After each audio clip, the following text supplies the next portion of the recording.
آپ کو پتا ہے کہ جو نظر لگتی ہے نا خاص طور پر، اور جس سے بہت سی بیماریاں آتی ہیں، اس پہ اب تحقیق بھی ہو رہی ہے پیراسائیکالوجی میں، کہ نظر سے جو ریز اٹھتی ہیں وہ انسان کے جسم میں، یعنی نیگیٹو ریز جو خاص طور پر آتی ہیں، حسد کی نظر ہوتی ہے جیسے، تو وہ آ کے ایک ریئیکشن کرتی، کیمیکل ریئیکشن ہوتا ہے اس کی وجہ سے بلڈ میں، جس سے کچھ بیماریاں پیدا ہوتی ہیں۔ حدیث میں آپ کو سنا دیتی ہوں۔ حضرت ام سلمہ سے روایت ہے کہ آپ صلی اللہ علیہ وسلم نے ایک لڑکی کے چہرے پر کالے پیلے رنگ کا نشان دیکھا تو آپ نے فرمایا اسے نظر بد لگ گئی ہے، اس پر دم کرو۔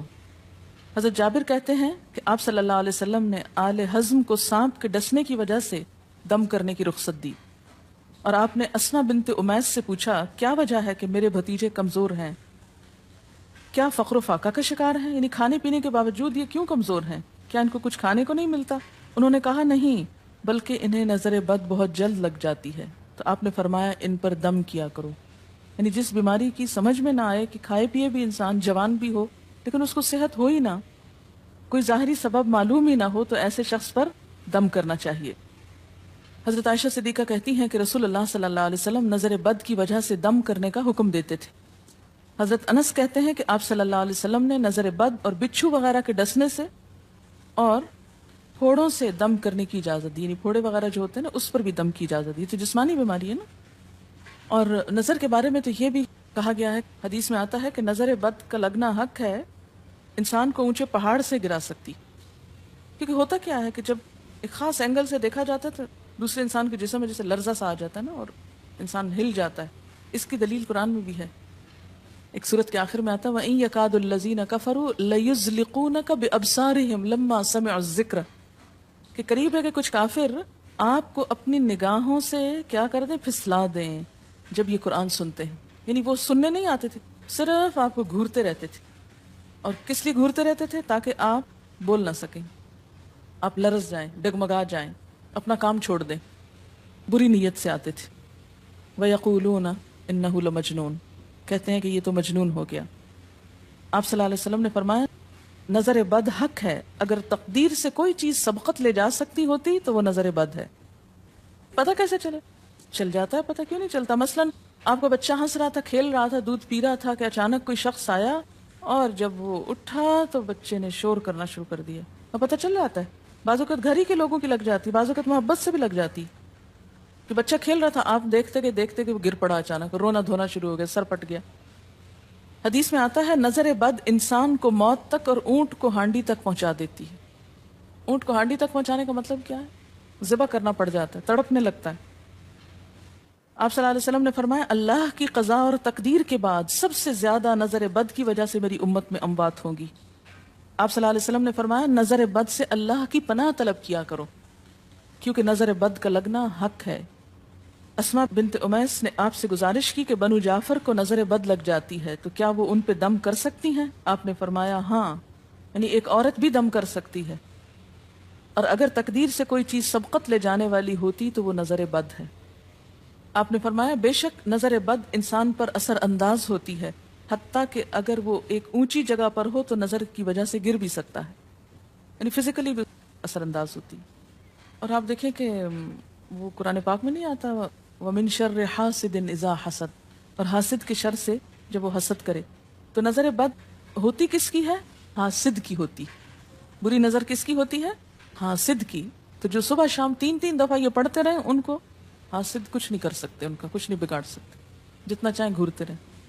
اسی طرح ابن کثیر نے کہا کہ نظر بد کا اللہ کے حکم سے لگنا اور اثر انداز ہونا حق ہے۔ تو جب اللہ کی پناہ لیتے ہیں نا قل اعوذ برب الفلق قل اعوذ برب الناس، تو آپ نے اللہ کے پناہ لے لی، شیلٹر میں آ گئے آپ۔ اب ہر چیز بیکار ہو رہی ہے، سب نظریں وظریں، اور اگر لگتی بھی ہے انسان کو تو کس سے؟ اللہ کے اذن سے لگتی۔ حافظ ابن حجر کہتے ہیں کہ نظر بد کی حقیقت کچھ یوں ہے کہ ایک خبیث الطبع انسان اپنی حاسدانہ نظر جس شخص پر ڈالے تو اسے نقصان پہنچے۔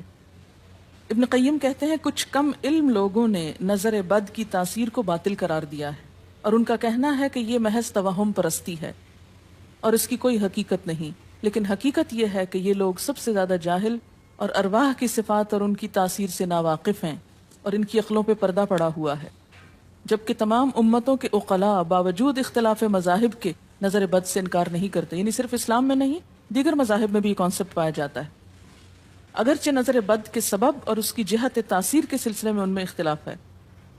پھر کہتے ہیں اس میں کوئی شک نہیں کہ اللہ تعالیٰ نے جسموں اور روحوں میں مختلف طاقتیں اور طبیعتیں پیدا کی ہیں، اور ان میں کئی خواص اور اثر انداز ہونے والی کیفیات ودیت کی ہیں۔ آپ دیکھیں کہ لو چلتی ہے تو اثر نہیں ہوتا، اس کا بھی تو اثر ہوتا ہے نا، حالانکہ وہ نظر نہیں آ رہی ہوتی۔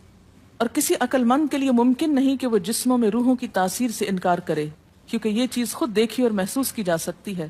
اور آپ دیکھ سکتے ہیں کہ ایک شخص کا چہرہ اس وقت انتہائی سرخ ہو جاتا ہے جب اس کی طرف وہ انسان دیکھتا ہے جس کا وہ احترام کرتا ہے، اور اس سے شرماتا ہو، اور اس وقت پیلا پڑ جاتا ہے جب اس کی طرف ایک ایسا آدمی دیکھتا ہے جس سے وہ ڈرتا ہو، یعنی جس سے آپ ڈرتے ہیں وہ آپ کو دیکھے تو آپ کا رنگ پیلا ہو جاتا ہے۔ فرمایا یہ سب کچھ روحوں کی تاثیر کی وجہ سے ہوتا ہے، اور چونکہ اس کا تعلق نظر سے ہوتا ہے اور اس لیے نظر بد کی نسبت آنکھ کی نظر کی طرف کی جاتی ہے، حالانکہ آنکھ کی نظر کچھ نہیں کرتی، یہ تو روح کی تاثیر، یعنی نظر یہ نظر نہیں ہے صرف، بلکہ اندر سے روح یا احساسات ہیں جو ٹرانسفر ہوتے ہیں۔ آپ دیکھیں کہ محبت کی نظر کیا اثر نہیں کرتی؟ کرتی ہے نا۔ اسی طرح نفرت کی، غصے کی، اور آپ کے چھوٹے بچے خاص طور پہ نظروں کو بہت پہچانتے ہیں۔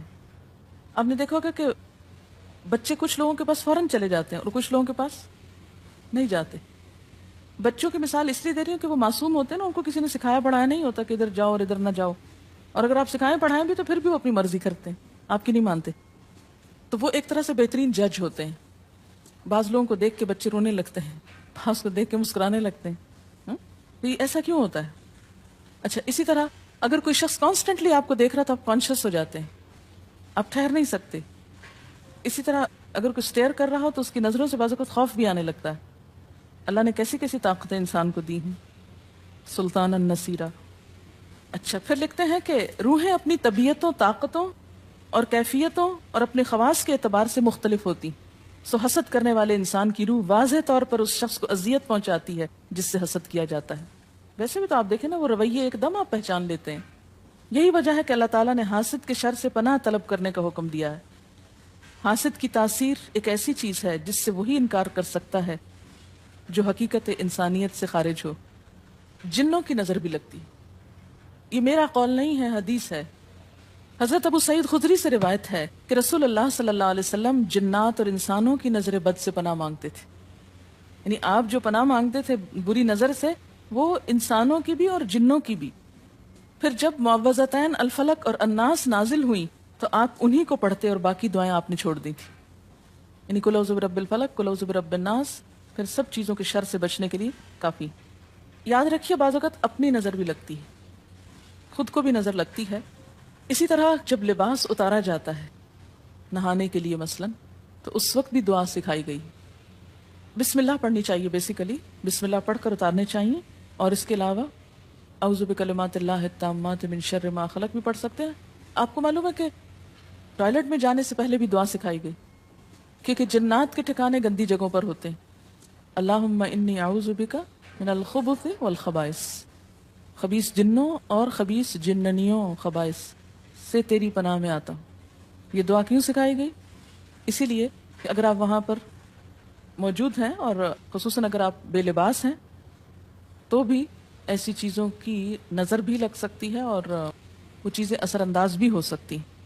اس لیے بلا ضرورت تنہائی میں بھی بے لباس ہونے سے منع کیا گیا ہے۔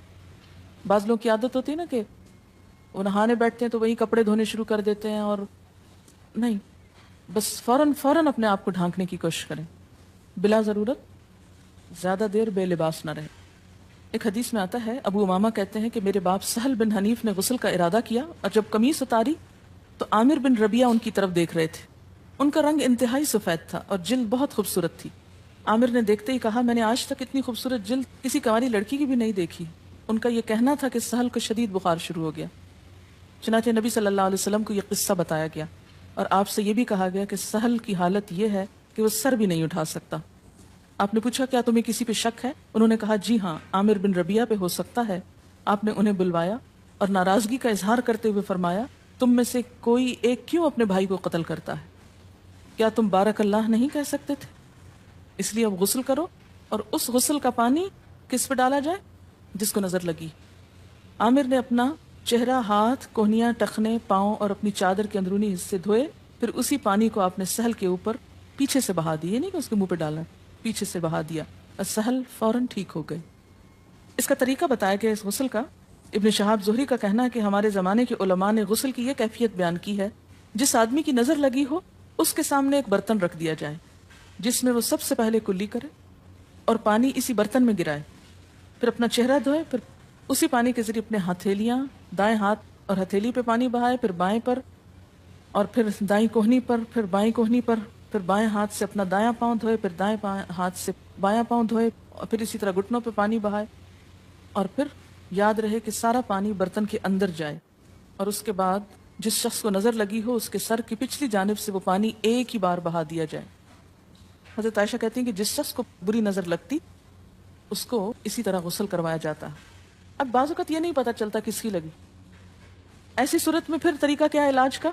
مریض کے سر پہ ہاتھ رکھ کر یہ دعا پڑھی جائے، بسم اللہ ارقیک من کل داء یؤذیک من کل نفس او عین حاسد اللہ یشفیک بسم اللہ ارقیک۔